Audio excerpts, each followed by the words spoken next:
Porro 2, don't you just love them? Right, today I'm going to be showing you how to get into these. Probably the best binocular, in my opinion, Zeiss ever made, the 750H. I've taken apart 860 slims, fats, I've even had some in my own collection, and they are beautiful binoculars. I mean, those rarities are absolutely fantastic, wonderful pieces of kit.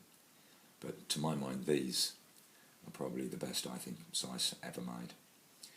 Reason is because to me they're just such a beautiful looking binocular. I am privileged to own two of these, the normal model here and the gas mask ocular here, and they just fit in your hand beautifully. As I say, they're just a perfect weight. The light transmission is just incredible. Absolute wonderful pieces of kit. They do differ slightly though from the lights model. The lights Porro 2 inside the prisms, the prism cluster, is held together with a metal cage. In the Zeiss model they're not, but we'll show you that in a minute. As I'm sure most of you are aware, that H, I'm not even going to try to pronounce it in German, basically means that the field lens that is normally situated in the ocular here is actually cemented to the prism cluster. Again, we'll see that in a minute. The T, another thing obviously with collecting, I'm sure you're all aware, is that means the coating. So, without further ado, shall we get into these wonderful pieces of kit? First off, you can do it two ways. You can either remove the whole prism plate with the ocular still attached, or you can remove the ocular and separate it from the main plate and then do the plate itself. But for ease today, I'm just going to be taking the whole thing out and keeping the ocular post on the plate. I'm going to do this in two parts.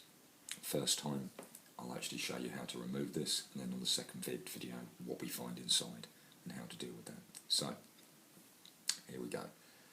We'll find three locating screws, here, here and here. These are covered by wax. Remove that. These are all right hand threads, so these would be perfectly fine to get to.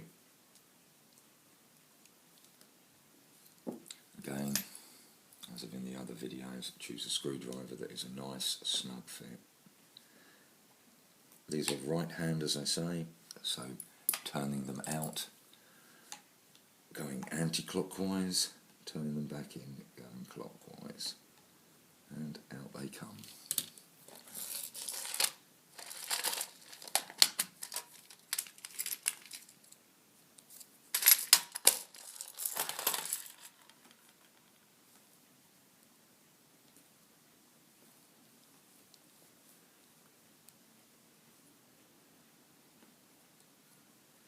That's the first one out. Again, usual things apply. Set them to one side in a nice little pile. And as you'll see when we get into these, they're an incredible construction. Most of them though, and every one I've ever worked on, and I must have worked on a good 10 or 12 of these now, they always tend to have separated. We can deal with cementing prism clusters in another video, but that is an art in itself.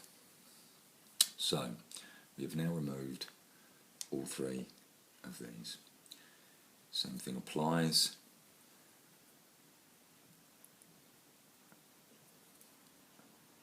And what we do is, under here, again we use that as a fulcrum, and just gently lever.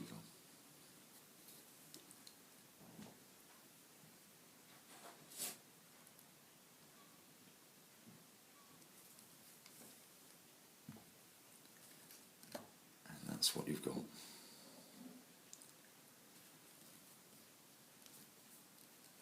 Look at that. Isn't that just amazing?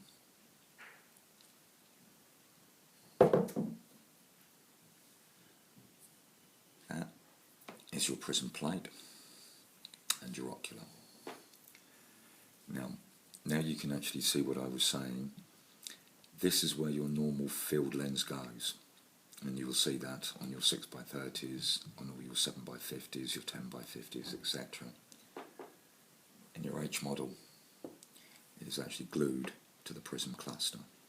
In my next video I'll show you how to take this out carefully, safely, clean it and put it back together again.